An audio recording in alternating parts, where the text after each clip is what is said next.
मुख्यमंत्री मनोहर लाल ने 75वें स्वतंत्रता दिवस के अवसर पर प्रदेशवासियों को बधाई एवं शुभकामनाएं दी। इस अवसर पर उन्होंने देश की आज़ादी के लिए अपनी जान की कुर्बानी देने वाले शहीदों को याद किया और नागरिकों से देशभक्ति, कर्तव्यनिष्ठा और हर कीमत पर आज़ादी की रक्षा करने का प्रण लेने का आह्वान किया। हरियाणा के मुख्यमंत्री मनोहर लाल ने रविवार को 75वें स्वतंत्रता दिवस के अवसर पर फरीदाबाद में ध्वजारोहण किया और परेड की सलामी दी। इस अवसर पर उन्होंने प्रदेशवासियों को स्वतंत्रता दिवस की शुभकामनाएं दी। अपने संबोधन में उन्होंने कहा कि आज पूरा देश अपनी आज़ादी का अमृत महोत्सव हर्षोल्लास से मना रहा है। मुख्यमंत्री ने आज़ादी के लिए बलिदान देने वाले सब ज्ञात अज्ञात अमर शहीदों को श्रद्धांजलि अर्पित करते हुए कहा कि सब उन राष्ट्र निर्माताओं, सीमा प्रहरी सैनिकों, वैज्ञानिकों, अन्नदाता किसानों, मेहनतकश कामगारों के प्रति भी गहन कृतज्ञता व्यक्त करते हैं, जिन्होंने अपनी प्रतिभा, साहस और मेहनत के बल पर भारत को दुनिया की बड़ी शक्ति के रूप में खड़ा कर दिया है। इस अवसर पर अपने संबोधन में मुख्यमंत्री मनोहर लाल ने सरकार की कल्याणकारी योजनाएं और नीतियां भी प्रदेशवासियों में साझा की। प्रिय प्रदेशवासियों, इस समय हरियाणा प्रदेश में भी तेजी से बदलाव और विकास हो रहा है। हमने व्यवस्था परिवर्तन और सुशासन का जो संकल्प लिया है, उसे पूरा करने के लिए हम नित्य नए मील के पत्थर स्थापित कर रहे हैं।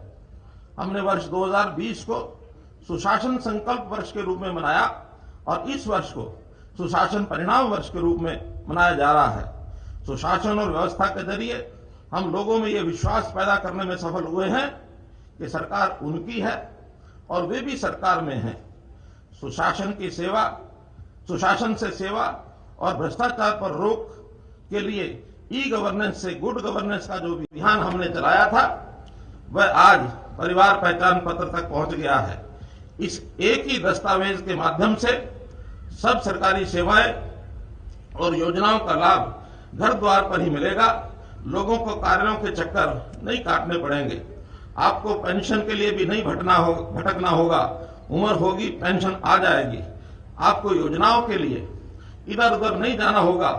जिस योजना के लिए आप पात्र होंगे वह अपने आप आपको मिल जाएगी। कहने और सुनने में ये सपने जैसा जरूर लग सकता है, पर हम इसे साकार करके दिखाएंगे।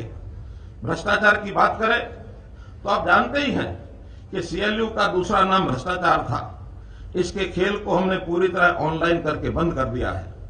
सरकारी नौकरियों को हमने चुनौती के रूप में मिशन मेरिट में बदला और योग्यता के आधार पर 85,000 युवाओं को नौकरियां दी हैं। हमने कर्मचारियों का तबादला ऑनलाइन कर तबादला उद्योग पर ताला लगा दिया है। हाल ही में हमने आउटसोर्सिंग से जुड़ी सेवाओं में ठेका प्रथा बंद करने के लिए हरियाणा कौशल रोजगार निगम बनाने का निर्णय लिया है। इसी प्रकार कर्मचारियों की सब समस्याओं के निपटान के लिए मानव संसाधन विभाग इसको बनाने की स्वीकृति दी है। हमने कर्मचारियों की एचसीएस और आईएएस पदों पर पदोन्नति को पारदर्शी बनाने के लिए लिखित परीक्षा का प्रावधान किया है।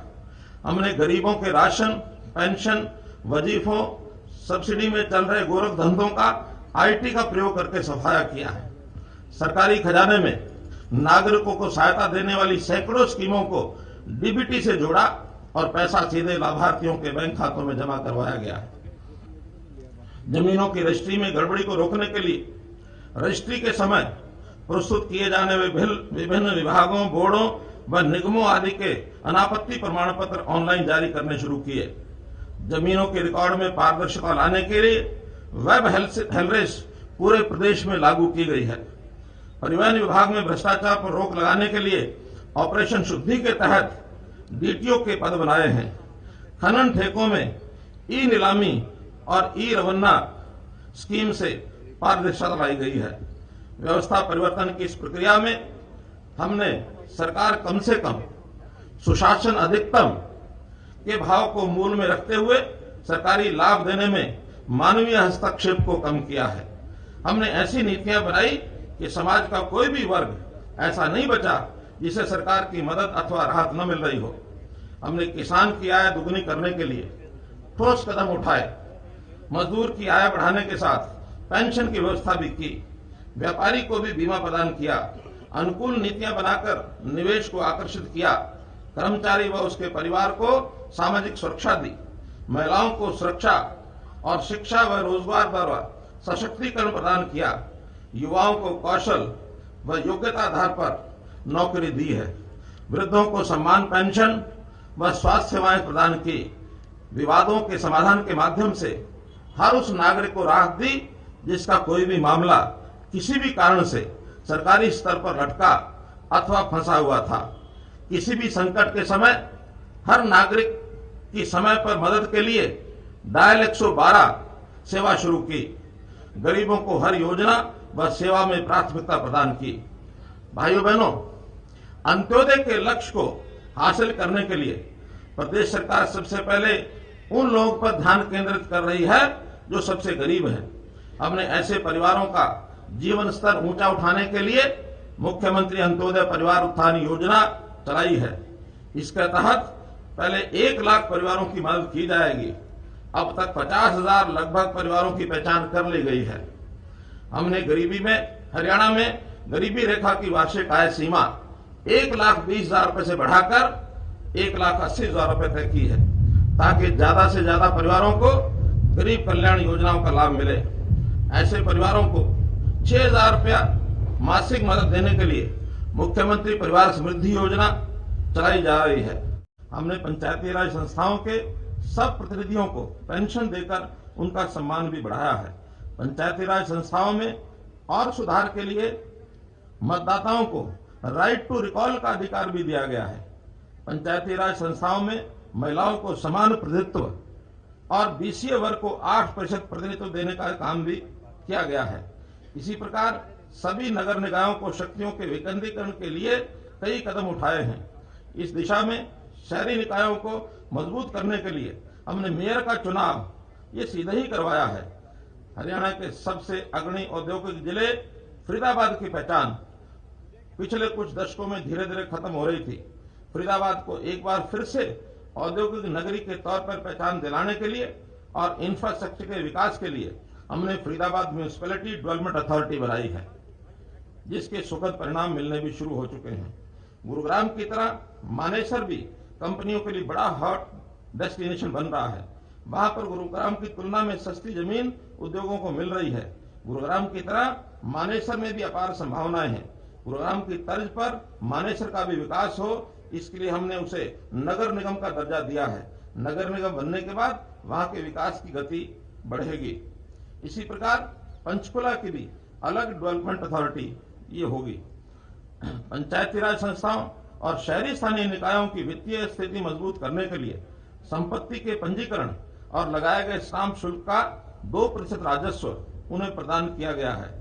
भाइयों बहनों, हम जानते हैं कि विकास का रास्ता गांव के गलियारों से होकर गुजरता है, इसलिए गांव का विकास हमारी सर्वोच्च प्राथमिकता है। हम माननीय प्रधानमंत्री जी श्री नरेंद्र मोदी जी के ग्रामोदय से भारतोदय नारे को मूर्त रूप देने में लगे हैं। हमने ग्रामीण क्षेत्रों को डिजिटल बनाने के लिए ग्राम दर्शन पोर्टल शुरू किया है। इस पर 6,197 ग्राम पंचायतों का डिजिटल डाटा ये उपलब्ध रहेगा।